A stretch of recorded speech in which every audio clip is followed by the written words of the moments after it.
Willie D Live. What's up, family? Diddy alleged victim Aubrey O'Day has a story to tell, but she won't be able to tell it at the Diddy trial because she has not been subpoenaed.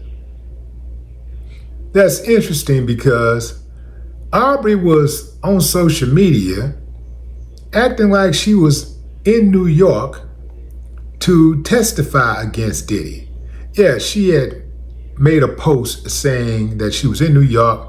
Y'all let me know what I should be doing out here, right? Let me know what's there to do, something along those lines. So it turns out that she was not in New York to testify. She was there to do an interview with Good Morning America. Well, Good Morning America's host, they got a podcast. Now, here's the deal. She posted that like she was going to testify, which tells me that, and she knew that people thought she was there to testify. Why else would she be in New York, right? And how do she time that perfectly with the trial? So it appears to me that Aubrey was really just trying to get some attention. At first, I didn't really know what to make of her, but now I see, she's trying to lean into the trial.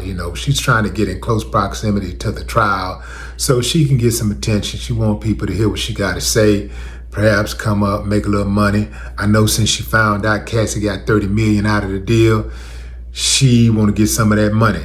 And everybody else trying to figure out how can they get some of that money. So I think that does damage to her credibility. Don't know what she experienced, but when you start doing all of that posturing and stuff and, injecting yourself into situations and leaning into the trial when they clearly have not asked you to testify, then, it just looks a little suspicious. In fact, it looks a lot of suspicious. In any event, Aubrey is one of the members, or a former member of Diddy's group, Diddy Kane. Diddy Kane was signed to Dirty Money Records. They got their deal during Diddy's show, Making the Band, where they, won, beat out other contestants, where she beat out other contestants to become a member of Diddy Kane. Another member of Diddy Kane, Don Richard testified. I thought she was going to bring the heat, but she was on the stand, about every bit of 5 minutes, and she was out of there. So she didn't have a whole lot to say, but the things that she had already repeated on social media. I think the people who are commenting about stuff like this on social media should probably fall back and just hold their story for when it's time to capitalize. And I'll tell you somebody who already wrote the manuscript, Cassie. Cassie did it in a textbook manner. Cassie, you didn't see Cassie on social media. She wasn't doing podcasts, none of that. She was like a gangster. She moved in silence. They got that old saying, bad boys move, real bad boys move in silence. She moved in silence and was very effective with getting what she wanted. We never knew what she was thinking.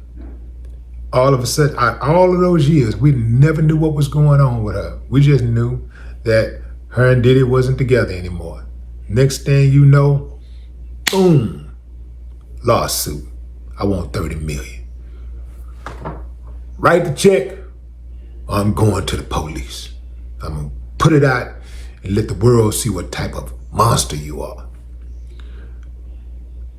I'm making a gesture, but it's almost like she had a gun to his head because he started cooperating immediately after she filed that lawsuit. When she first contacted him, he did not take her seriously. He called her bluff. And boy, was she ready. She responded with something wicked. 24 hours. Within 24 hours, the story went public. She wanted $30 million. Within 24 hours, boom, settlement. To Diddy's credit, he settled immediately, but he didn't settle immediately enough. He should have settled before she ever went to them folks. In fact, he wouldn't have had to settle if he had settled his business correctly with her while they were in a relationship. He should have never put his hands on that woman in the first place. I don't give a damn what she was doing. Anything short of trying to harm you or take your life, I'm talking about physically harming you or take your life, man, you let that woman be. If you got a beater, you don't need her. I put that in a song way back in 1992 called Cleanup Man. Look it up. Look it up. The game is already there. But so I'm going to tell you why Diddy put hands on her. He put hands on her because I do believe Diddy don't like women. I think he have a hang-up. I don't know what type of relationship he had with his mother, but I think Diddy don't like women. Because from what I understand, he put hands on all of them. I don't think he liked women. And I think that while he was with Cassie, and here's the thing, somebody, well, he's always with women. That don't mean because you with women don't mean you like women. It just means that you need women to fulfill a certain thing, a certain need or whatever. But that don't mean that you like them. You know how they go, right? So it is my opinion that Diddy put hands on Cassie because he was struggling with his sexuality, number one. He probably thought that she was ungrateful for the lifestyle that he was affording her. Remember, that was an incident where he allegedly beat her because she didn't bring his food fast enough. It's like, damn, I'm giving you all this, I'm providing this lifestyle, but goddamn, the least you can do is have my food, have my food ready when I want it, right? Ding, ding, fries and shake, oh, who's that you dancing with? I don't like that. Ding, ding, fries and shake. Yeah, who phoned them and said, who is this texting you? Oh, who? Yeah. Ding, ding, fries and shake. Like, at every turn, he didn't love her, but he needed her to fulfill those sexual desires. So he kept her around for that.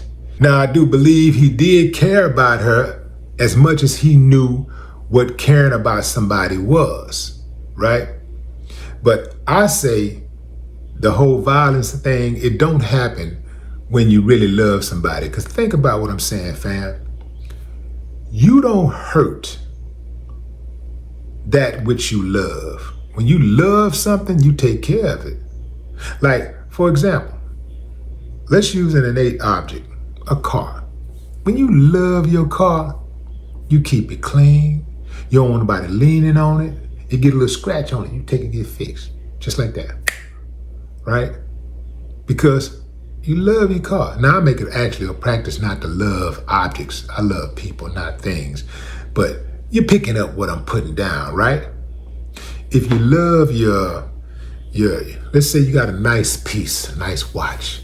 If you love it, you take care of it. You keep it clean, right? You keep it clean.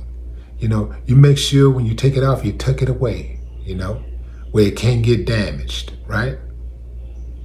Love your house. You take care of your house. You keep it clean. You keep your yard maintenance. You keep it manicured, right? Now, you don't care about your house, especially like a lot of times, like people that rent, they don't give a damn. They be busting holes in the walls and all kinds of stuff. They don't give a damn because they don't love it, right? They don't care about it like that. When you love something, you protect it. For example, you love your house, but you got to part with it for whatever reason. Maybe your money ran out. Maybe you got to relocate, whatever. You got to part with the house. You're not going to turn the water on and flood the house because you can't have it anymore. You're not going to go around and just bust holes in the walls and rip out all the electrical wiring and all that stuff. You're not going to do all of that, right? But when it comes to human beings, people claim to say that they love them and they want to wreck them when they don't do what they want them to do, or they no longer serve them. They want to wreck them. They want to destroy them. And I'm not with that. I don't think we've heard the last of Aubrey O'Day. Aubrey O'Day went out of her way to travel to New York to be in close proximity of that trial. She wants some attention. And even more than attention, she wants some money. But what say you, fam? Drop a comment. I'd love to hear your thoughts. No more talk.